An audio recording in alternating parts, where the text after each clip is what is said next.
Hello dear friends, प्यारे बच्चों, कैसे हैं आप सभी का स्वागत है आपके अपने channel quick tricks by Sahil sir के इस ऑनलाइन प्लेटफॉर्म पर।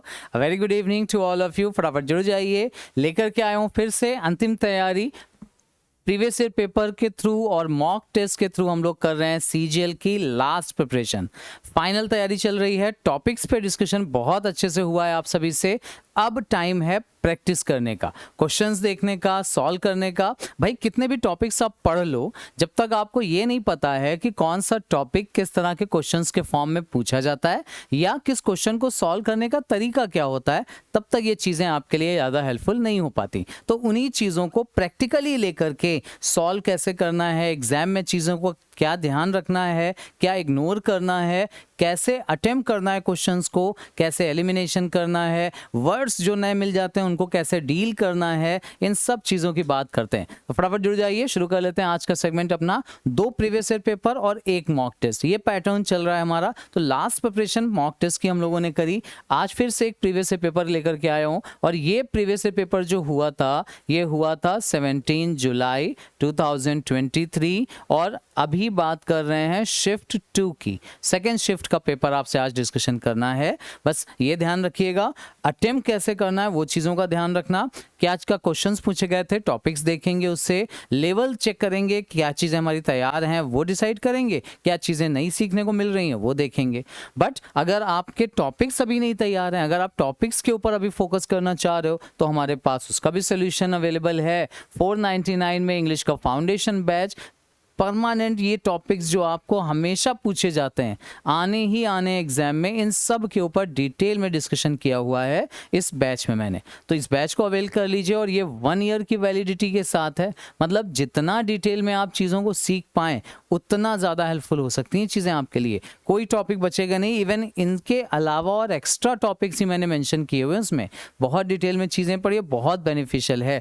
और अगर आपकी तैयारी है, केवल आप फाइनल टच चाहते हैं, प्रैक्टिस करना चाहते हैं, मॉक पेपर कॉन्सेप्ट का क्विकली रिवीजन चाहते हैं, तो टारगेट बैच, इंग्लिश का टारगेट बैच भी आप अवेल कर सकते हैं। 2024 को टारगेट करते हुए ये बैच बनाया गया है और जस्ट 199 बहुत मिनिमम प्राइसेस में अवेलेबल है। बट सिर्फ इंग्लिश ही नहीं, अगर आप कंप्लीट बैच लेना चाहते हैं, हमारा टारगेट बैच पूरा अवेलेबल है। मैथ्स, रीजनिंग, इंग्लिश, जीके, मतलब ओवरऑल कंप्लीट पैकेज। इसके बाद कहीं और जाने की जरूरत नहीं, वो आपके लिए अवेलेबल है 6 मंथ्स की वैलिडिटी के साथ, जस्ट 799। ठीक है ना। तो ये बैचेस की इंफॉर्मेशन और ये सारे बैचेस कहाँ से अवेल कर सकते हैं आप, quick tricks by Sahil sir, ये एप्लीकेशन आप डाउनलोड कर लीजिए प्ले स्टोर से। टेलीग्राम पे हमारे साथ जुड़े रहिए अपडेट्स रहने के लिए, और ये चैनल तो of course like share subscribe जरूर कर लीजिएगा, मिलते रहेंगे आपको इंपॉर्टेंट चीज़ें यहाँ पर। चलिए अब आज का सेगमेंट अपना ये स्टार्ट करते हैं। क्वेश्चन नंबर 1 से शुरू करते हैं, देखेंगे क्या क्या क्वेश्चन आए थे। कोशिश ये करना कि आप भी मेरे आंसर के आने से पहले अपना आंसर एक बार मेंशन कर दीजिए, ठीक है ना। तो आपका आंसर पहले आना चाहिए। नाउ क्वेश्चन नंबर 1 क्या पूछा गया, select the option that can be used as a one word substitution. इससे पहले कि आप क्वेश्चंस को देखो या ऑप्शंस को देखो, पहले ही ये चेक कर लेना बेटा कि पूछा क्या गया, इस क्वेश्चन में करना क्या है। तो ये क्वेश्चन आया वन वर्ड सब्स्टिट्यूशन का। अब वन वर्ड सब्स्टिट्यूशन मैं प्रैक्टिस के मोड पे ज़्यादा इंपॉर्टेंट मानता हूँ आपके लिए, क्योंकि जब आप क्वेश्चंस की प्रैक्टिस करते हैं ना, स्पेशली वन वर्ड सब्स्टिट्यूशन की, तो एक क्वेश्चन और 4 वन वर्ड, ये आपको फायदा मिलता है। मतलब 1 में 4 का फायदा। एक क्वेश्चन पढ़ते हो आप, इसका एक आंसर सही तो होगा ही, ऑब्वियसली बाकी जो 3 और ऑप्शंस दिए हैं वो भी कोई ना कोई वन वर्ड्स ही हैं। तो जान लेते हैं चलो इन वर्ड्स के बारे में। पहले जो पूछा गया वो देख लो, any female animal which feeds, feeds का मतलब होता है खाना देना, मतलब भोजन प्रदान करना, it's young on milk from her own body, अपनी बॉडी से जो मिल्क पिलाते हैं ऐसी फीमेल एनिमल्स, उनको किस कैटेगरी में रखा जाता है। ये एनिमल की कुछ कैटेगरीज दी हुई हैं। अब इसमें जो पहला वर्ड दिया हुआ है वर्टिब्रेट, इसका मतलब क्या होता है। वर्टिब्रेट उन एनिमल्स को बोला जाता है जिनमें रीढ़ की हड्डी पाई जाती है, जिनमें रीढ़ की हड्डी होती है, रीढ़ की हड्डी, उन्हें बोला जाता है वर्टिब्रेट। और पैरासाइट वो होते हैं जिनको हिंदी में हम परजीवी कहते हैं। ये वो एनिमल होते हैं जो दूसरों पर जिंदा रहते हैं, मतलब दूसरों को खाकर दूसरों के सहारे जिंदा रहते हैं, उन्हें इस कैटेगरी में रखा जाता है। दूसरों पर निर्भर रहते हैं भोजन के लिए, जीने के लिए, उनको पैरासाइट बोला जाता है। परजीवी जैसे कीटाणु विषाणु होते हैं ना, ये कई बार दूसरों का खून चूसते हैं, उन पर निर्भर रहते हैं। जुएं जैसे जू आते हैं जो, ये होते हैं दूसरे मच्छर होते हैं, खून पीकर जिंदा रहते हैं, उनके लिए ये पैरासाइट। मैमल्स आते हैं, इनको हिंदी में स्तनधारी कहते हैं, और यही वो एनिमल होते हैं जो अपने बच्चों को दूध पिलाते हैं। तो करेक्ट आंसर इसका तो ये हो जाएगा। अच्छा, फौना क्या होता है? फौना वो एनिमल होता है या ग्रुप ऑफ एनिमल होता है, group of animals of a particular region, किसी पर्टिकुलर प्लेस पे पाए जाने वाले या किसी पर्टिकुलर टाइम पर पाए जाने वाले, ऑफ अ पर्टिकुलर प्लेस या एट अ पर्टिकुलर टाइम, इनको बोला जाता है फौना। तो यहाँ पे जो सही आंसर क्वेश्चन नंबर 1 का होगा वो ऑप्शन नंबर 3। पता था तो बहुत अच्छी बात है, जो वर्ड्स नहीं पता थे वो सीख के जाना बेटा। स्पेशली ये वर्टिब्रेट जो वर्ड है ये अच्छा वर्ड है। पैरासाइट कई बार हो सकता है अगली बार पैरासाइट वाला क्वेश्चन पूछ लें, और बाकी ऑप्शंस में दिए हूँ, ठीक है ना। फौना हो सकता है पूछ लें, मैमल्स पूछा ही गया है अभी, वर्टिब्रेट पूछ सकते हैं, ठीक है ना। ये ध्यान रखना, ये आगे के लिए आपके लिए बड़ा यूजफुल हो जाएंगे, ठीक है ना, क्योंकि कौन सा क्वेश्चन एग्जाम में किस फॉर्म में पूछ लेगा वो डिसाइड नहीं है ना। तैयार तो हमें सभी के लिए रहना है। नाउ क्वेश्चन नंबर 2 में क्या पूछा गया? अगेन वन वर्ड सब्स्टिट्यूशन, फिर वन वर्ड सब्स्टिट्यूशन का क्वेश्चन है, और दिया हुआ है सर्टेन टू हैपन, मतलब जो होना निश्चित है, जिसको टाला नहीं जा सकता, अटल जिसको बोलते हैं, उसे आप बोलोगे वन वर्ड सब्स्टिट्यूशन में क्या, वो पूछा गया है। अब जस्टिफेबल, इनडिस्पेंसिबल, ये वर्ड बड़ा अच्छा वर्ड है, इसको मोस्ट इंपॉर्टेंट में टिक कर लो। कन्वर्टिबल और इनएविटेबल, अब ऑब्वियसली अगर आपने थोड़ी सी मेहनत की होगी तो आपको ना ऑप्शंस देखते ही समझ में आ गया होगा कि इस क्वेश्चन का सही आंसर क्या है, बट बाकी वर्ड्स भी जस्टिफाई करना जरूरी है। अब जस्टिफेबल मतलब होता है जिसको जस्टिफाई किया जा सके, मतलब जिसका कारण पता चल सके, कारण बताया जा सके, उसे बोला जाता है जस्टिफेबल, जिसको जस्टिफाई किया जा सके, है ना। इनडिस्पेंसिबल मतलब होता है जिसे, इसको इंग्लिश में ना अनबेंड लिख सकते हो, मतलब आप जिसे बदला नहीं जा सकता, जिसे मोड़ा तोड़ा नहीं जा सकता, या जिसे चेंज नहीं किया जा सकता।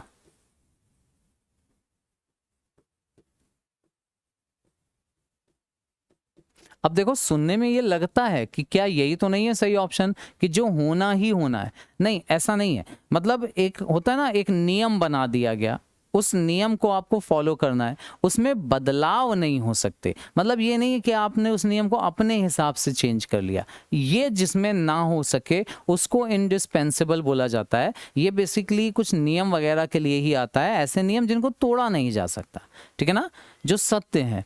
अच्छा, सर्टेन टू हैपन मतलब जो होना ही होना है, सुनने में एक जैसे लगते हैं, बट जिसको होना ही है, ये होने के लिए होता है और ये बदलने के लिए होता है, उसको बदला नहीं जा सकता।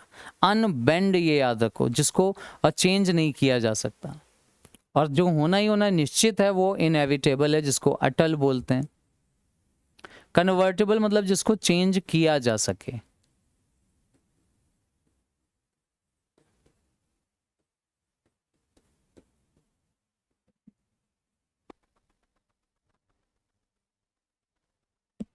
क्लियर होगा ये क्वेश्चन नंबर 2, है ना। अभी क्वेश्चन नंबर 3 की बात कर लेते हैं। Select the incorrectly spelled word, ऐसा वर्ड जिसकी स्पेलिंग इनकरेक्ट हो। अब ऑप्शन देख लो, सामने आ जाएगा आपके। फादर में कोई प्रॉब्लम है नहीं, ये करेक्ट है स्पेलिंग, मतलब ये वर्ड इसलिए मैंने क्रॉस किया क्योंकि इसका स्पेलिंग करेक्ट है। इनकरेक्टली ढूंढना है इसका मतलब बाकी सब करेक्ट होंगे। तो फादर तो ठीक है, अंकल भी ठीक है। इसको पढ़ते हैं नीस, नीस का मतलब होता है भतीजी, और ये होता है नेफ्यू, जिसको बोलते हैं भतीजा।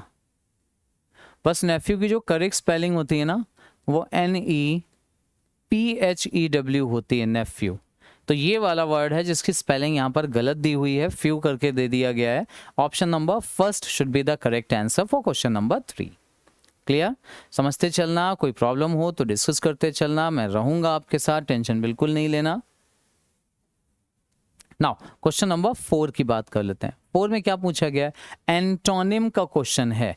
अब एंटोनिम देखो ध्यान से, जब एंटोनिम पूछते हैं तो एक ऑप्शन सिनोनिम का रखते हैं, जब सिनोनिम पूछते हैं तो एक ऑप्शन एंटोनिम का रखते हैं। कंफ्यूज करना उनका ये पर्पस ही रहता है कि आपके लिए ऑप्शंस ऐसे बनाए। भाई ऑप्शंस आपको कंफ्यूज करने के लिए तो क्रिएट किए जा रहे हैं, वरना तो वर्ड अपने आप में सिंपल था ही। अब इंडोलेंट का मतलब क्या है अगर आपको पता हो, देखो ध्यान से, लेजी, स्लगिश, स्लगिश का मतलब भी होता है लेजी, एक्चुअली इसका मतलब होता है थोड़ा ढीला ढाला। इनएक्टिव, ढीला ढाला जो होता है, नॉट वेरी एक्टिव, उसके लिए यूज किया जाता है ना। स्लो के लिए आता है, बहुत धीमा धीमा। लेजी के लिए यूज होता है, ये कई सेंस में आप स्लगिश को यूज करते हैं। अच्छा वर्ड है। अब देखो लेजी ये भी है, लेजी ये भी है, सिमिलर वर्ड है। अनस्किल्ड, जिसके अंदर कोई स्किल ना हो, और ये है एक्टिव। अब लेजी और एक्टिव ये दोनों एक दूसरे के एंटोनिम हैं। अगर एक्टिव जैसा कुछ, ये लेजी जैसा कोई ऑप्शन होता तो ये भी लेजी है, ये भी लेजी है, तो ये दो ऑप्शंस तो सेम हो नहीं सकते। तो इंडोलेंट का जो मतलब ही होता है वो भी होता है लेजी। काहिल जो होता है ना, आलसी जो होता है ना, उसके लिए आता है लेजी, इंडोलेंट। तो लेजी जो काम को टाले, करने का जिसका मन ना करे, उसके लिए आता है इंडोलेंट। तो ऑब्वियसली इसका एंटोनिम पूछ रहे हैं, तो एंटोनिम होगा इसका एक्टिव। ये इनएक्टिव के लिए आता है, जो बहुत एक्टिव ना हो, लेजी हो, ढीला डाला हो, तो उसका अपोजिट होता है जो बहुत एक्टिव हो। यानी third should be the correct answer for question number 4। Indolent word याद रखना, ये अच्छा वर्ड है। स्लगिश वर्ड जरूर इंपॉर्टेंट है। इंपॉर्टेंट किस लिए? क्योंकि ये कई बार ऑप्शंस में आपको दिखेगा स्लगिश वर्ड, ठीक है ना, ये बहुत बार आया है। नाउ क्वेश्चन नंबर 5 में क्या पूछ रहे हैं? Select the most appropriate option that can substitute the underline segment. ये है अंडरलाइन पार्ट। इस अंडरलाइन पार्ट को करेक्ट करने के लिए ऑप्शंस दिए हुए हैं। The Indian independence movement, movement का मतलब यहाँ पर आंदोलन की बात कर रहे हैं। स्वतंत्रता का जो आंदोलन था, सॉट टू, अब ये सॉट ना सीक की फॉर्म है, सीक की फॉर्म, और सीक का मतलब होता है कुछ ढूंढना। तो यहाँ पे एक्चुअली ढूंढना नहीं है, मतलब उसका पर्पस बता रहे हैं, उद्देश्य होना, पर्पस, ठीक है ना, याद रखना ये पर्पस बता रहा है। तो इंडियन इंडिपेंडेंस मूवमेंट जो था उसका उद्देश्य क्या था? To establish the conception of freedom. अच्छा, कॉन्सेप्शन, कॉन्सेप्शन जो वर्ड आता है, ये कॉन्सेप्शन, मिसकॉन्सेप्शन मतलब गलत फहमी, उसको बोला जाता है। जो बिलीफ होता है ना, conception of freedom, the establish the conception of freedom and social welfare as the goals of an independent Indian state resulting in fundamental rights and directive principles. ठीक है, ऑप्शंस क्या दिए? प्रोसीजर्स ऑफ फ्री माइंड, ये जो movement था उसका उद्देश्य क्या था? प्रोसीजर मतलब एक फंक्शन बनाना, एक क्रियाकलाप करना, माइंड को फ्री करना, वो भी नहीं, माइंड को फ्री करना नहीं था, इंडिया को भी फ्री करना था। Concepts of liberty, concepts of liberty, हाँ ठीक है, ये हो सकता है। सिंबल्स ऑफ विक्ट्री, नहीं विक्ट्री, विजय, कोई लड़ाई नहीं हो रही थी कि जिसमें जीतना था, ठीक है ना, मतलब बैटल में विक्ट्री होती है, मूवमेंट में विक्ट्री नहीं। अच्छा, मेथड्स टू सिंपैथाइज, नहीं सिंपैथाइज तो सहानुभूति है, सहानुभूति का कोई सेंस है नहीं। तो ये तीन ऑप्शंस तो यहाँ पे एलिमिनेट हो जाएंगे। तो जो बचता है सही ऑप्शन वो ये है। कॉन्सेप्ट की बात, यहाँ कॉन्सेप्ट की बात, फ्रीडम की बात, लिबर्टी की बात एक जैसी कर रहे हैं, यही करेक्ट रिप्लेसमेंट होगा। यानी option number 2 should be the correct answer. Second answer होगा हमारा सही जवाब। नाउ क्वेश्चन नंबर 6, इसमें क्या बोल रहे हैं? Select the option that expresses the given sentence in passive voice. और पैसिव वॉइस है तो ऑब्वियसली गलत नहीं होना है। देखो करेक्शन तरीका क्या होगा? She might have completed, have के बाद ये जो कंप्लीटेड है ये थर्ड फॉर्म है, इसका मतलब यहाँ बी आएगा और वो भी थर्ड फॉर्म में, यानी बिन। और बिन के बाद ये वर्ब की थर्ड फॉर्म यानी कंप्लीटेड आनी चाहिए। अब पहले तो बिन ढूंढ लो कितने में है, और माइट दिया ही हुआ है तो माइट तो रहेगा ही। देखो यहाँ तो हैव आया, यहाँ हैव ही नहीं किया इन्होंने, तो ये गलत है। हैव हटाते नहीं है, हैव तो रहेगा ही, बस वर्ब की जगह पर बी एक्स्ट्रा रख देते हैं। यहाँ माइट के बाद हैड दिया जो कि होना नहीं है, यहाँ माइट के बाद हैव दिया है, बिन दिया है, कंप्लीटेड, ये हो सकता है। यहाँ माइट हैव है, देखो यहाँ बिन नहीं है, ये भी गलत हो गया। बचा हमारा एक ही option, that is third should be the correct answer. Question number 6, option number third. Clear? चलो क्वेश्चन नंबर 7 पे आते हैं। Select the most appropriate option to fill in the blank. Fill in the blank का question है। The police were on, हाँ करिए, high alert on account of. On account of का मतलब होता है बिकॉज ऑफ, के कारण, because of the convict who had killed many people. अब कन्विक्ट का मतलब यहाँ पर आरोपी है, एक ऐसा आरोपी जिसके ऊपर बहुत सारे लोगों को मारने का आरोप था, उसको पुलिस हाई अलर्ट पर है क्योंकि बिकॉज ऑफ उस कन्विक्ट की वजह से। अच्छा, रन आफ्टर का मतलब होता है किसी चीज के पीछे भागना, जैसे पैसे के पीछे लोग भागते हैं ना, सक्सेस के पीछे भागते हैं। हाँ, अब अगर 3 इडियट्स मूवी आपने देखी हो तो उसमें वो बोलते हैं कि सक्सेस के पीछे मत भागो, तो डोंट रन आफ्टर सक्सेस, ठीक है ना। अच्छा, वॉक अवे का मतलब होता है दूर चले जाना, किसी जगह से दूर चले जाना यानी दूर हो जाना, वॉक अवे। हाँ, पीछा छुड़ा लेना ऐसा बोलते हैं। इलोप होता है शादी के लिए भाग जाना, छुपकर शादी करना, उसके लिए भाग जाते हैं जब, वो इलोप होता है। और रन अवे मतलब होता है निकल भागना, ये एस्केप के सेंस में होता है। एक निकल भागा है कोई। अब यहाँ पे ऑब्वियसली भगोड़ा कैदी है, कोई कन्विक्ट आरोपी है जिसने बहुत सारे लोगों को मार दिया, क्रिमिनल है, मर्डरर है, तो ऑब्वियसली उसके लिए रन अवे, वो एस्केप भाग गया है, इसलिए पुलिस जो है वो हाई अलर्ट पर है, ठीक है ना। ये होगा सही आंसर, याद रखना। 7 का करेक्ट ऑप्शन नंबर 4। नाउ 8 की बात कर लेते हैं, और एंटोनिम पूछा है अंडरलाइन वर्ड। अच्छा, अंडरलाइन वर्ड इसमें अंडरलाइन नहीं किया गया, वो मैं कर देता हूं। Underline word was patriot. अब पैट्रियट का मतलब होता है देशभक्त, तो देशभक्त का अपोजिट पूछा गया है एंटोनिम, और एंटोनिम होगा देशद्रोही। लॉयल का मतलब होता है वफादार, तो ये तो एक तरह से सिनोनिम ही हो गया। नेशनलिस्ट राष्ट्रवादी, जो राष्ट्र के लिए सोचता है। ड्यूटीफुल मतलब होता है अपने कर्तव्य को करने वाला, कर्तव्य को निभाने वाला।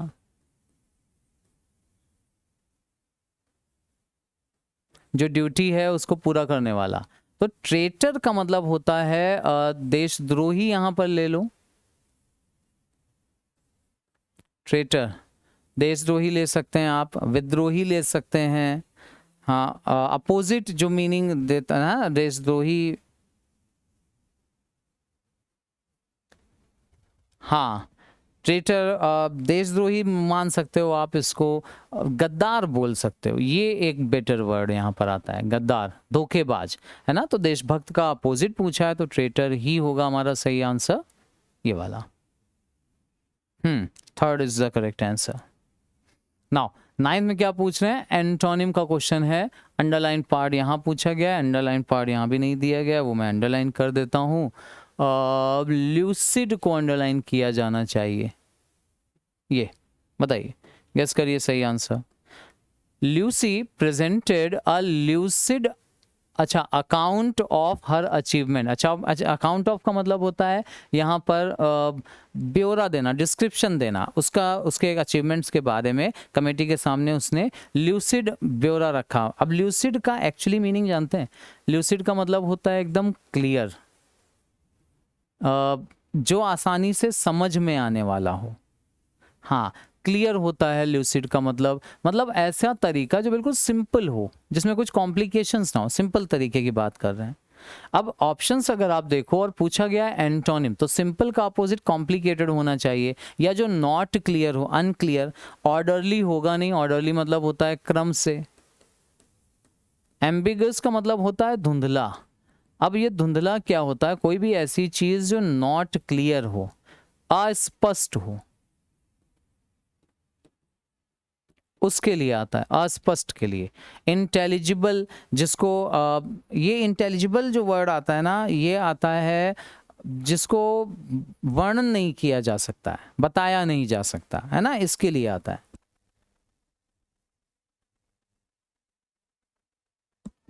और ट्रांसपेरेंट तो पारदर्शी के लिए आता है, तो ट्रांसपेरेंट तो ऑब्वियसली नहीं होना चाहिए।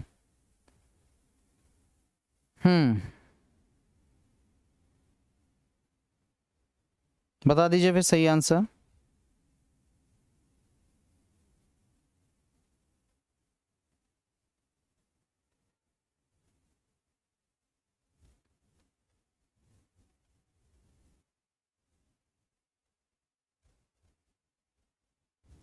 बताइए बताइए।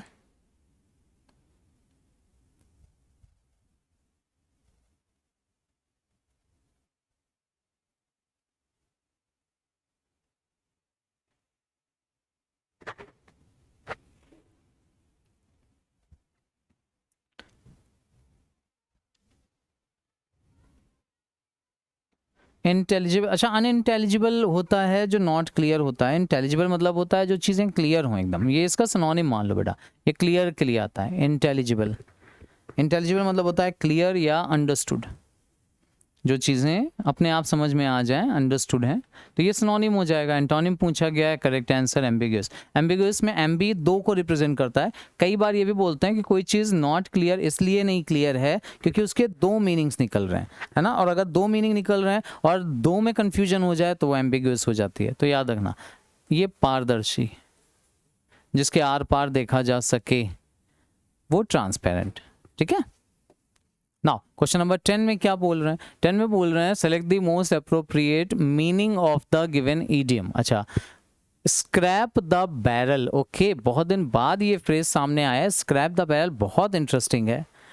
क्या मतलब दिया हुआ इसके? देखो options, trying to find something, कुछ ढूंढने की कोशिश करना, हाइडिंग समथिंग, कुछ छुपाने की कोशिश करना, using all the ways to achieve the desired result, मतलब डिजायर मतलब जो आप चाहते हैं उन रिजल्ट्स को अचीव करने के सारे तरीके लगा देना, यूज कर लेना। एंड लास्ट दिया to be forced to use one's last and weakest resource, मतलब जो कमी है आपकी वो उस कमी को यूज करने के लिए फोर्स करना किसी को। तो स्क्रैप द बैरल का एक्चुअली मतलब यही होता है, ऑप्शन नंबर 4 वाला, to be forced to use one's last और वीकेस्ट रिसोर्स। किसी के, अब रिसोर्स का मतलब यहाँ पे वही जो उसकी स्ट्रेंथ है, उसके जो क्वालिटीज़ हैं, उसके पास जो चीज़ें अवेलेबल हैं, रिसोर्सेज, संपदा वैसे इसको बोलते हैं। हाँ, अब इस फ्रेज का अगर आप सही तरीके से आप समझ पाओ ना मीनिंग, तो आसान हो जाएगा आपको समझना।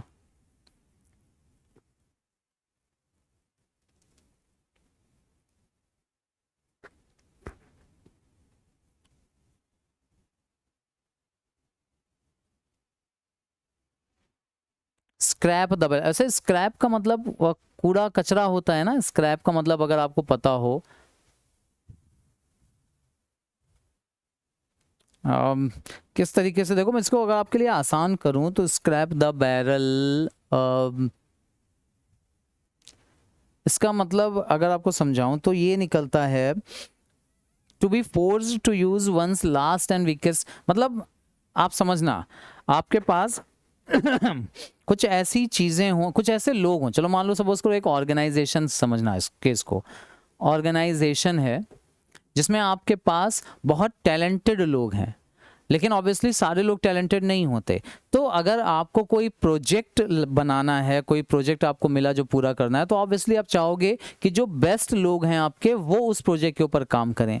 लेकिन ऐसी सिचुएशन आ जाए कि आपको उन लोगों को इस्तेमाल करना पड़ रहा है जो सबसे लास्ट प्रायोरिटी हैं आपकी, मतलब लास्ट प्रायोरिटी हैं, कि जब कुछ नहीं होगा तब इनको यूज करना है, तो वही सिचुएशन कहलाती है scrape the barrel. Scrap the barrel मतलब उन चीज़ों को इस्तेमाल करने के लिए मजबूर हो जाना जिनको आप नहीं इस्तेमाल करना चाहते थे, या सबसे अंतिम प्रायोरिटी थी कि जब मतलब और कुछ है ही नहीं अवेलेबल, यही है, इसलिए उनको इस्तेमाल करना पड़ रहा है, that is called scrap the barrel. ये इसका एक्चुअली एक्सप्लेनेशंस को समझना ध्यान से, वीकेस्ट और लास्ट रिसोर्सेज को यूज करना मतलब मजबूर हो जाना उनको करने के लिए, यूज तो नहीं करना चाहते लेकिन मजबूर हो जाते हैं क्योंकि कोई और ऑप्शन नहीं है इसलिए। Now a dime a dozen, ये बहुत अच्छा फ्रेज है और इंपॉर्टेंट भी है, मोस्ट इंपॉर्टेंट फ्रेज है, जिसका मतलब क्या निकलता है, select the sentence that uses the given sentence idiom correctly. अच्छा, एक इडियम दिया है, इसका मीनिंग आपको पहली बात तो पता होना चाहिए, फिर ये बोल रहे हैं कि कौन सा सेंटेंस ऐसा है जिसमें उस इडियम को सही तरीके से यूज किया गया है। अब डाइम अ डजन का मतलब होता है very simple, not costly, not important, उसके सेंस में आता है ये, कोई भी चीज जो बिल्कुल साधारण है एकदम उसके लिए, ठीक है ना। अच्छा, अब क्या बोला है, her ideas were worth a dime a dozen, उसके आइडियाज इतने सिंपल थे and did not impress the boss, तो बॉस को इम्प्रेस नहीं किया। ऑब्वियसली जो कॉमन चीजें होती हैं, सिंपल या कॉमन मान लो, उनके लिए आता है, ठीक है ना। तो ऑब्वियसली बॉस को इंप्रेस नहीं किया क्योंकि उसके जो आइडियाज थे बड़े सिंपल थे, ये सही हो सकता है। सेकंड देखो, the concert tickets were a dime और a dozen and sold out quickly, बहुत जल्दी से बिक गए क्योंकि जो टिकट्स थे वो बहुत कॉमन थे, नहीं बहुत सिंपल थे, बहुत कॉस्टली नहीं थे, ये हो सकता है, लेकिन डाइम और डजन आता है सिंपल चीज़ों के लिए, ठीक है ना। तो टिकट्स से इसका लेना देना तो नहीं करेंगे। The restaurant had some delicious desserts that were a dime और डजन, नहीं नहीं नहीं नहीं, डिलीशियस डिजर्ट है तो ऑब्वियसली साधारण तो नहीं होगी, तो ये एलिमिनेट हो जाएगा। द एंटीक स्टोर, एंटीक मतलब जहाँ पे बहुत मूल्यवान चीज़ें मिलती हैं, मूल्यवान दिया है, but they were dime a dozen, मतलब उनके पास कुछ फाइंड्स थे, मतलब बहुत चीज़ें उनके उन्होंने ढूंढी थी, उनके पास कुछ एंटीक चीज़ें थी, लेकिन वो डाइम और डजन थे, सिंपल थे, एंटीक है तो सिंपल होंगे ही नहीं। करेक्ट ऑप्शन जो बनता है वो ऑप्शन नंबर ए बनता है, फर्स्ट वाला, first is the correct answer. याद रखिएगा क्वेश्चन नंबर 11। 12 की बात करें, identify the sentence, indefinite article का सही यूज पूछ रहे हैं। इनडेफिनिट आर्टिकल में दो आर्टिकल आते हैं, ए और एन, ठीक है ना। अब ए और एन में डिफरेंस आई एम श्योर पता है, देखो ए एन और द डेफिनिट इंडेफिनिट का डिफरेंस पूछ रहे होते तो प्रॉब्लम ज्यादा होती, ए और एन में प्रॉब्लम कम होगी क्योंकि ए का इस्तेमाल होता है विद कॉन्सोनेंट साउंड्स के साथ, कॉन्सोनेंट्स के साथ नहीं, साउंड्स के साथ, और एन का यूज होता है विद वॉवल साउंड्स के साथ। साउंड्स देखना पड़ेगा आपको, वॉवल या कॉन्सोनेंट नहीं। She is a Indian, Indian ई का साउंड आ रहा है, ये कॉन्सोनेंट साउंड नहीं है, वॉवल साउंड है, तो यहाँ एन होना चाहिए, इसका मतलब ये ऑप्शन गलत। शी इज एन इंडियन सही है आर्टिस्ट, मैरिड टू एन, अब इसको पढ़ते हैं यूरोपियन, यूरोपियन में य का साउंड आता है, य वॉवल नहीं है, कॉन्सोनेंट है, तो यहाँ पर एन नहीं होना चाहिए, यहाँ पर ए होना चाहिए, ठीक है ना। अच्छा, यहाँ पर एन होना चाहिए था तो इसलिए गलत है, यहाँ पर ए होना चाहिए इसलिए ये वाला गलत है। She is an Indian artist married to a European engineer, ये सही है। यहाँ भी देखो अ इंडियन दिया हुआ है तो ये भी गलत हो जाएगा, option number third should be the correct answer. Next question number 13 की बात करें, करेक्टली स्पेल्ड वर्ड पूछा है जिसकी स्पेलिंग करेक्ट हो। अब करेक्टली स्पेल्ड वर्ड, इसका मतलब बाकी सब इनकरेक्ट होंगे। फ्रूटफुल, फलदायी, जिसका कोई नतीजा निकले। अब अंक्शन दिया हुआ है, अच्छा अंक्शन ऐसा नहीं कि इनकरेक्टली स्पेल्ड में इसको कंसीडर कर देना। विलफुल और क्रेडल, क्रेडल भी ठीक है, विलफुल में जो स्पेलिंग होती है कहीं भी इसमें डबल एल नहीं होता। विलफुल मतलब होता है मर्जी होना किसी काम को करने की, मर्जी होना उसको करना, ये होता है विलफुल। विलफुल की स्पेलिंग यहाँ पर इनकरेक्टली दी हुई है जो कि गलत है। विलफुल की स्पेलिंग सही जो होनी चाहिए वो WILFUL होती है। ये ध्यान रखिएगा।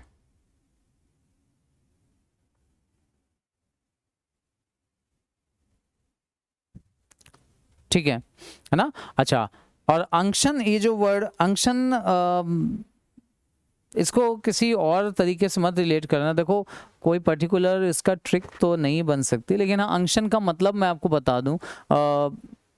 ये वर्ड अगर आपने सुना हो, जिसको हम लोग बोलते हैं बाम। बाम जानते हैं, एक्चुअली एक लोशन होता है जो सदर में लगाया जाता है, जैसे विक्स एक बाम है, तो उसको ना एन ऑइंटमेंट भी बोलते हैं। ऑइंटमेंट, ऑइंटमेंट का मतलब होता है मलहम, मलहम जिसको बोलते हैं, तो उसे बोला जाता है अंशन, ये ध्यान रखना। हाँ, क्रेडल होता है पालना, बच्चों को जिसमें सुलाया जाता है उस बेड के लिए यूज किया जाता है। अच्छा, यहाँ पे क्या बोल रहे हैं, select the word which means the same as a group of words underline the sentence. यार अंडरलाइन क्यों नहीं हुए इस बार, अंडरलाइन जिसको किया गया है, the artist who makes sculptures, this is the underline part. Only the artist, केवल वो आर्टिस्ट जो मूर्तियां बनाते हैं उनको अलाउ किया गया है। एग्जीबिशन मतलब होता है प्रदर्शनी, उनको प्रदर्शनी में पार्ट लेने के लिए अलाउ किया गया है। तो अब स्कल्पचर मतलब मूर्तियां होता है, तो मूर्तियां बनाने वाला क्या कहलाता है, ऑफ कोर्स स्कल्पटर कहलाता है, मूर्तिकार। पॉटर होता है कुम्हार जो बर्तन बनाते हैं। पेंटर पता ही है आपको, आर्टिसन आर्ट बनाने वाले को, आर्ट से रिलेट। तो यहां जो सही आंसर होगा वो ऑप्शन नंबर 3 हो जाएगा 14 के लिए। नाउ क्वेश्चन नंबर 15 की बात कर लेते हैं। पेमेंट्स कैन बी, अच्छा ये जो फिल इन द ब्लैंक का पोर्शन है और बड़ा सिंपल सा क्वेश्चन आ गया। ऐसे कुछ क्वेश्चंस रहते हैं एग्जाम में जो बिल्कुल सिंपल से होते हैं। Payments can be made by और इन कैश, या तो कैश में या फिर चिक तो होगा नहीं, चिक होता है चूजे के लिए यूज करते हैं, मुर्गी का जो बच्चा होता है उसके लिए ये चूजा होता है। चीक गाल के लिए आता है, चीकी वो पर्सन होता है जो मुंहफट होता है, और ये बैंक वाला चेक होता है।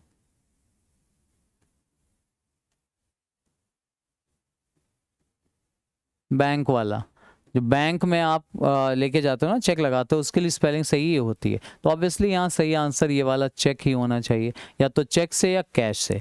तो option number 3 should be the correct answer. अब दिया इन्होंने अप्रोप्रिएट ऑप्शन करके है, यही क्वेश्चन होमोफोन्स का बन सकता है, क्योंकि ऑप्शन साउंड देखो लगभग एक जैसा निकलता है, चिक, चीक, चेक, चीकी। होमोफोन्स की तरीके से दे सकते थे यही वर्ड। अच्छा 16 में क्या बोल रहे हैं, select the most appropriate antonym, antonym of the given word in the following sentence. Opposite पूछा गया, फिर ट्रेटर वर्ड आ गया है। ट्रेटर वर्ड अभी तो आया था। ट्रेटर का मतलब होता है गद्दार, जिसको हम लोग बोलते हैं, है ना, अभी लिखा था वर्ड गद्दार, देशद्रोही होता है। डिफेंडर होता है people should vote for honest and loyal leaders for betrayer and defender. Betrayer और डिफेंडर की बजाय, फॉर का मतलब होता है यहां पर के बजाय, इन स्पाइट ऑफ की तरह से यूज हो रहा है। बिट्रेयर एंड डिफेंडर के अगेंस्ट में, उसके बजाय। अब डिफेंडर का मतलब होता है, ऑनेस्ट का मतलब ईमानदार, ये तो पता है आपको। डिफेंडर रक्षक, रक्षा करने वाला। बिट्रेयर धोखेबाज। लॉयल वफादार, ये भी अभी लिखा था हम लोगों ने। अब आप खुद देख लो क्या होगा। एंटोनिम पूछा गया और गद्दार का अपोजिट वफादार ही होता है, that is option number 4। Loyal should be the correct answer. Yes, loyal होगा यहां सही आंसर। नाउ 17 की बात करें, एक सेंटेंस है जिसको स्प्लिट किया गया 4 पार्ट्स में। ग्रामेटिकल एरर फाइंड करनी है। She always invite me to dinner, she always to dinner invite me, किस में एरर है? अब शी के साथ तो एरर नहीं है, ऑलवेज में एरर नहीं है, इनवाइट में प्रॉब्लम है। इनवाइट वर्ब की फर्स्ट फॉर्म है, और जब फर्स्ट फॉर्म का इस्तेमाल करते हैं विद सिंगुलर सब्जेक्ट तो उसमें एस या एस लगता है, और देखो शी सब्जेक्ट है और सिंगुलर है, तो या तो यहाँ पे इनवाइट्स कर सकते हैं या फिर यहाँ इनवाइटेड कर सकते हैं, लेकिन ऑलवेज लगाया है तो फिर पास्ट की बात नहीं कर रहे हैं, प्रेजेंट को ही रिप्रेजेंट करेंगे, यानी option number 4 should be the correct answer. यहाँ इनवाइट्स होना चाहिए था, ठीक है ना। ये तो बड़ा सिंपल सा क्वेश्चन था। नाउ फिर से एक क्वेश्चन दिख रहा है वॉइस का, और बाय होम दिया हुआ है, इसका मतलब एक्टिव में चेंज करना है क्योंकि पैसिव दिया हुआ है सेंटेंस। तो बाय होम अगर आया है तो एक्टिव में हु तो आएगा, हु हर जगह है। यहाँ पे वॉज आ गया है और थर्ड फॉर्म, अभी वॉज सेकेंड फॉर्म है बी की, इसका मतलब वर्ब की सेकेंड फॉर्म रही होगी, ये ध्यान रखना। देखो हैज हैड दोनों नहीं है, यहाँ हैज और हैड कहीं है ही नहीं, तो ये दोनों खत्म हुए। मेक्स फर्स्ट फॉर्म है, और अगर इससे पैसिव बनता मेक्स से तो इज एम आर से बनता, ना कि वॉज से, तो ये ऑप्शन भी एलिमिनेट हो जाएगा। Now the first option should be the correct answer. तुरंत आने वाले आंसर्स में से हैं ये। नाउ 19 की बात कर लेते हैं। क्वेश्चन नंबर 19 में क्या पूछा गया है, select the most appropriate antonym of the underline word. Underline में फिर से कर देता हूं इसमें। Developed countries are at a disadvantage to have access to modern, अच्छा एंटोनिम पूछा गया है, at a disadvantage, ये वर्ड अंडरलाइन होगा। अच्छा, developed countries are at a disadvantage मतलब नुकसान है उनका,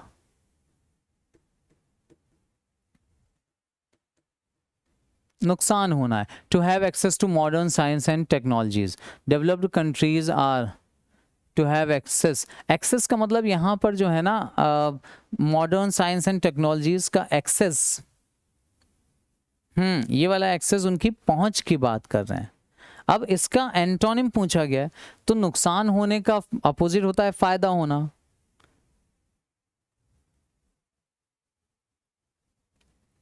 और फायदा होने वाला ऑप्शन अच्छा एक है। तो देखो अनहैप्पी तो होगा नहीं क्योंकि ये भी नेगेटिव वर्ड है और ये भी नेगेटिव, नेगेटिव का नेगेटिव एंटोनिम नहीं होता। अनहैप्पी और यूजलेस हटा देंगे, दोनों ही ऑप्शन खत्म हो जाएंगे। प्रिविलेज का मतलब होता है सौभाग्य होना, सौभाग्य होना या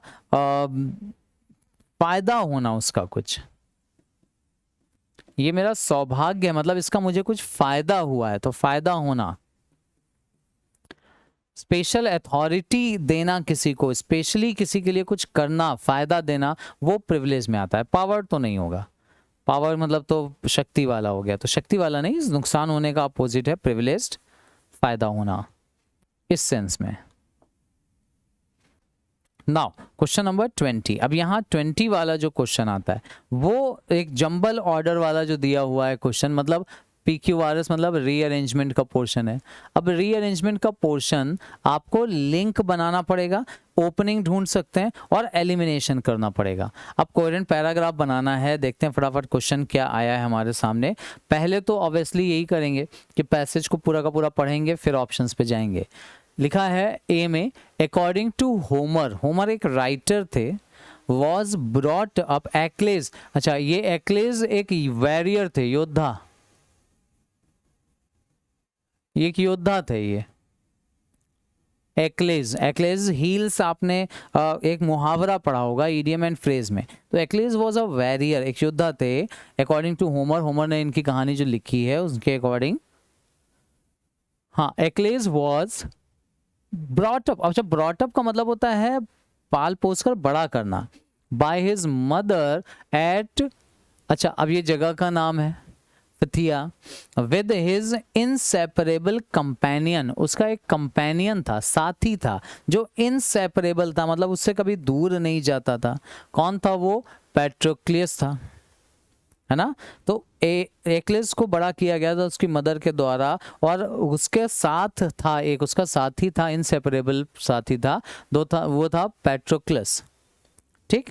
अब Achilles was the bravest, handsomest and greatest warrior of the army of, अच्छा अब ये देखो, Agamemnon in the Trojan war. अब ये एगमेमनन मतलब होता है ये हीरोज थे, मतलब लड़ाके थे, उनके लिए बात कर रहे हैं। किस लड़ाई में जो लड़ने वाले हीरोज होते हैं ना, उनके लिए वर्ड यूज किया जाता है Agamemnon. In the Trojan war, Trojan war में जो लड़ाके थे, हीरोज थे, उनकी जो आर्मी थी, हाँ, उसका सबसे महान योद्धा था, सबसे बहादुर, सबसे सुंदर, हैंडसमेस्ट। हैंडसम की सुपरलेटिव डिग्री देखिए बना दी गई, हैंडसमेस्ट। अब ये तो वर्ड मैंने भी हैंडसम की सुपरलेटिव डिग्री हैंडसमेस्ट पहली बार देखी है।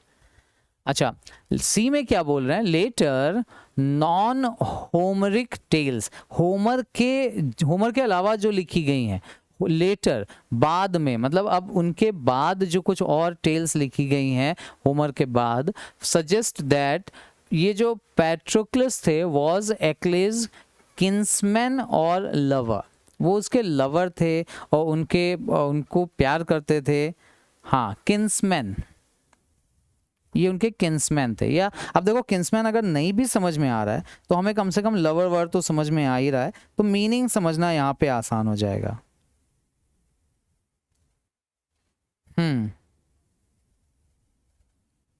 किन्समैन रिलेटिव के लिए आता है बेटा, मेल जो लवर होते हैं उनको रिप्रेजेंट करने के लिए आता है किन्समैन, ठीक है ना। अच्छा, डी में क्या बोल रहे हैं, Achilles in Greek mythology is the son of the mortal Peleus king of the, अच्छा ये भी देखो, मायरमिडन्स एंड द नाइरेट थेथिस, इनके सन थे, किंग थे।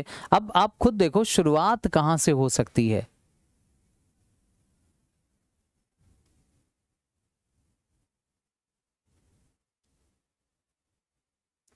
इंट्रोड्यूस कहाँ किया जा रहा है, एक्लेस के ऊपर पूरा का पूरा पैसेज है, इंट्रोड्यूस कहाँ से कर रहे हैं, तो देखो लेटर वाला तो होगा नहीं, तो सी वाला ऑप्शन तो हटा ही सकते हैं।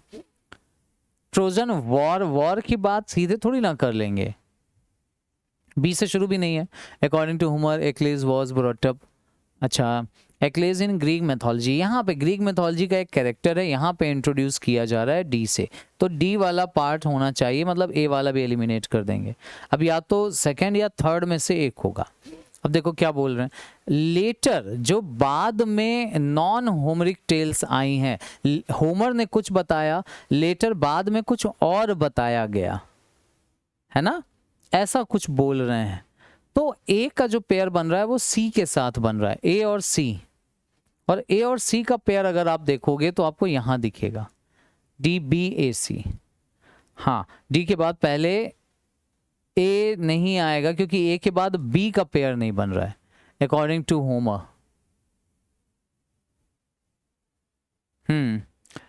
एक्लेस और फिर ये होमर और उसके बाद में नॉन होमरिक, ये पेयर है ए और सी का, एक्चुअली यहाँ पर करेक्ट पेयर होगा। इस पेयर को ध्यान रखना, ये इंपॉर्टेंट है, यहाँ पर ए और सी का पेयर बनेगा, ठीक है, this should be the correct answer. ये पेयर अगर एक भी पेयर डेफिनेट मिल गया ना तो बाकी ये चीजें आसान हो जाती हैं। नाउ क्वेश्चन नंबर 21 से अब जो पोर्शन आएगा वो आएगा हमारा कॉम्प्रहेंशन यानी क्लोज टेस्ट का। बड़ा छोटा सा क्लोज टेस्ट आया था बट इंपॉर्टेंट, ध्यान से पढ़ते हैं। क्या लिखा है, ambition is a vital ingredient, vital का मतलब होता है इंपॉर्टेंट, बहुत इंपॉर्टेंट इंग्रेडिएंट है एम्बिशन। एम्बिशन का मतलब होता है लक्ष्य होना, किसी चीज का उद्देश्य होना। Without ambition to push us, बिना एम्बिशन जो हमें जब नहीं पुश करता है, we will not be of great achievements, we will not be of grave achievements, हम अचीवमेंट्स के नहीं होंगे। क्या नहीं होंगे, आई एम श्योर अधिकारी नहीं होंगे, कुछ भी इस तरीके का वर्ड आना चाहिए। We all need that special something, हमें कुछ स्पेशल समथिंग चाहिए है ourselves to give us the willpower to reach the higher goal, उस हायर गोल तक पहुंचने के लिए कुछ ऐसा समथिंग स्पेशल सा चाहिए है जो हमें पहुंचा सके हायर गोल तक। वी इमेजिन ourselves, जो हमने इमेजिन किया है खुद के लिए, कैपेबल ब्लैंक लिखा है, येट फिर भी एम्बिशन ब्लैंक लिखा है, मनी एंड फायर। अच्छा, चार चीज़ों की बात कर रहे हैं, देखो कितना बेहतरीन सेंटेंस है, मतलब ज़रूरी तो है ही, उसके बाद में एक नेगेटिव बात, येट अपोजिट कॉन्ट्रडिक्ट करने के लिए आता है। क्या बोल रहे हैं कि एम्बिशन महत्वाकांक्षा, इसको हिंदी में बोला जाता है महत्वाकांक्षा। है ना। एम्बिशन एक चीज और है, money and fire is a good servant, ये सारी चीजें अच्छे सेवक हैं, मतलब जब आपके लिए हेल्पफुल हैं तब तक तो ठीक है, बट अ बैड मास्टर, लेकिन जब आप इनके गुलाम बन जाते हो ना तो ये विनाशकारी भी हो जाते हैं, ऐसा कुछ यहाँ पर ये बोल रहे हैं। ठीक है, तो ये ओवरऑल जो टेक्स्ट हमें दिया हुआ है वो है। अब सही आंसर के अकॉर्डिंग अगर हम बात करें तो देखो क्या होना चाहिए, हमारे ऑप्शंस के थ्रू बात कर लेते हैं। पहला, ये हर एक में टेक्स्ट पूरा का पूरा मिलेगा क्योंकि छोटा सा ही टेक्स्ट था, तो मैंने टेक्स्ट सारे के सारे रख लिए हैं एक साथ ही।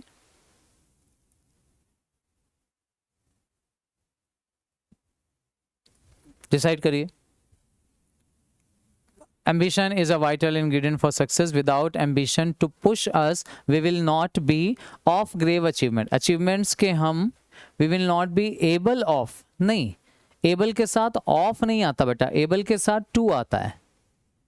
ड्यूरेबल मतलब तो टिकाऊ होता है, तो हम टिकाऊ नहीं होंगे, नहीं ये भी नहीं, दोनों ऑप्शन एलिमिनेट हो जाएंगे, खत्म हो गए। केपेबल, क्यूरेबल मतलब इलाज किया जा सके,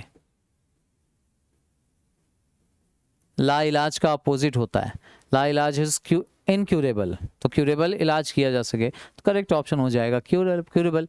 we will not be able, capable of, हम उस चीज के काबिल नहीं होंगे, capable of grave achievements. We all need that special something ourselves, in ourselves, without ourselves, कुछ चाहिए है, with ourselves, within ourselves। अब आप देखो खुद से क्या होगा, ourselves to give us the will power, कुछ स्पेशल चाहिए है, खुद के साथ चाहिए है, खुद में चाहिए है, खुद के बिना चाहिए है, खुद के अंदर चाहिए। will power to success, to reach a higher goal, ourselves to give us something, हाँ हमारे खुद के अंदर होना चाहिए, तो इन और विद इन में विद इन होना चाहिए, इन मूवमेंट को रिप्रेजेंट करता है, इसलिए ये वाला ऑप्शन नहीं। विदाउट तो होना ही नहीं है, विद भी हो सकता था लेकिन विद में दो चीजें हो जाती हैं, जबकि हमारे अंदर खुद विल पावर होनी चाहिए, इसलिए within. Fourth should be the correct answer. Now third की बात कर लेते हैं। To reach higher goal we imagine,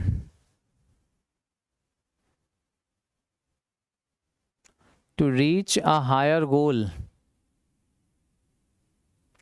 what we imagine ourselves, that we imagine, then we imagine। Guess करिए सही आंसर क्या लग रहा है आपको।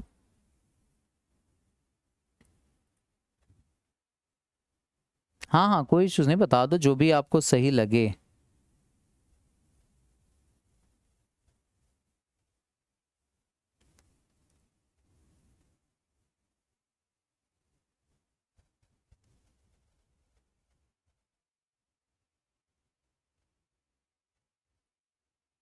सोच के, बहुत ट्रिकी सा क्वेश्चन हो रहा है, हालांकि है नहीं इतना ट्रिकी सा, अगर आप गलत मीनिंग ही लोगे ना तो गलत हो जाएगा आंसर। क्या बोल रहा है कि हमारे अंदर कुछ समथिंग स्पेशल सा होना चाहिए, to give us the will power, इच्छा शक्ति हमें देने के लिए कि हम पहुंच सकें एक हायर गोल तक। वी इमेजिन आवरसेल्व्स, कि केवल मानना नहीं है, वी इमेजिन आवरसेल्व्स, हम अपने आप को केवल कैपेबल माने नहीं बल्कि उसकी बजाय पहुंच सकें। अब बजाय वाला what we imagine ourselves, will power to reach a higher goal, then we imagine, then तो नहीं होगा, then we imagine, that we imagine हो सकता है, नहीं दैट अगर ये होता कि हमने जो इमेजिन किया था तो यहाँ पे इमेजिन नहीं होता, इमेजिन्ड होता, तब यहाँ पे दैट या वॉट आता। यहाँ पे बोल रहे हैं देन, मतलब जितना हम इमेजिन कर सकते हैं उसके बजाय हम पहुंच सके, पहुंचना जरूरी है, देन वी इमेजिन आवरसेल्व्स, ठीक है ना। इमेजिन्ड होता तो व्हाट ये या फिर दैट वाला ऑप्शन हो सकता था, इसलिए देन वाला सही आंसर होगा। कंपेयर कर रहे हैं जो हमने इमेजिन किया था उसकी बजाय पहुंच सके। और लास्ट में यूज किया गया है we ourselves capable about, of, on. Okay, capable के साथ एक प्रपोजिशन फिक्स है और वो फिक्स है कैपेबल ऑफ। ये तो आई एम श्योर कंफ्यूजन ही नहीं होगा आपको। कैपेबल ऑफ होता है सही ऑप्शन। हाँ, कैपेबल के साथ ना फिक्स होता है प्रपोजिशन, कैपेबल प्लस ऑफ, ये इसके साथ फिक्स्ड है। प्रपोजिशन जो हम लोगों ने पढ़ा था ना, उसमें पढ़ा था कि कुछ वर्ड्स ऐसे हैं जिनके बाद आने वाला प्रपोजिशन एकदम फिक्स होता है, तो उसी तरह का ये क्वेश्चन आपसे पूछा गया है। एंड 25 में देख लीजिए, yet ambition money and fire. अच्छा देखो ध्यान से, ambition as money, money and fire, ये दोनों अगर सब्जेक्ट होते ना तो इज नहीं होता, आर होता यहाँ पर। मतलब इन सब की बात नहीं कर रहे हैं, एक ही की बात कर रहे हैं, एम्बिशन की। बस वो मनी एंड फायर की तरह ही एक अच्छा सर्वेंट है बट एक बुरा मास्टर है, ठीक है ना। एम्बिशन सिमिलरली मनी नहीं, सिमिलरली नहीं, like money and fire, fire and money की तरह। सच का मतलब तो होता है ऐसे, तो ये वाला मीनिंग यहाँ पर देगा नहीं, ये ऑप्शन गलत हो जाएगा। एज हो सकता था, लेकिन एज तब होता जब कंजंक्शन ही होते, ये वर्ड भी हमारे सब्जेक्ट होते, इसलिए ये ऑप्शन एलिमिनेट हो जाएगा। हाँ, अब क्या होता है, एज अगर रखोगे ना तो यहाँ इज की जगह आर करना पड़ता, तब वहां पे एज हो सकता था। हाँ, तो याद रखना ये होगा हमारे आज के 25 क्वेश्चंस। आई होप चीज़ें कुछ नई मिली होंगी, कुछ सीखने को मिला होगा, कुछ प्रैक्टिस करने को मिला होगा। रिवीजन बहुत इंपॉर्टेंट है, जो वर्ड्स हैं इनमें से मिले आपको वो कलेक्ट करके रखिए अपने पास, कलेक्शन अपना बनाइए, ताकि लास्ट टाइम प्रिपरेशन जैसे हम अभी कर रहे हैं ना, ऐसे ही जब एग्जाम के जस्ट पहले आपको रिवाइज करना होगा तो ये वर्ड्स आपके पास कलेक्ट रहने चाहिए, ठीक है। चलो कंटिन्यू रखेंगे इसी तरह का सेगमेंट, आगे भी प्रैक्टिस करते चलिएगा। लाइक शेयर जरूर कर लेना बेटा, ठीक है ना, क्योंकि मेहनत हम लोग भी जो कर रहे हैं आपके साथ वो अच्छा लगता है, आपके रिस्पॉन्सेज को देख के मोटिवेशन हम लोगों को भी मिलता है, ठीक है ना। तो लाइक शेयर जरूर कर लीजिएगा, नोटिफिकेशन ऑन कर देना ताकि आपको मिल जाए सबसे पहले अलर्ट कि हाँ आ रही है नई वीडियो या कोई टॉपिक, ठीक है ना। चलिए कंटिन्यू रखेंगे। थैंक यू वेरी मच जुड़ने के लिए, ऑल द वेरी बेस्ट आप सभी के एग्जाम्स के लिए। अच्छा करिएगा पेपर, टेक केयर, मिलते हैं अगली क्लास में। Thank you very much.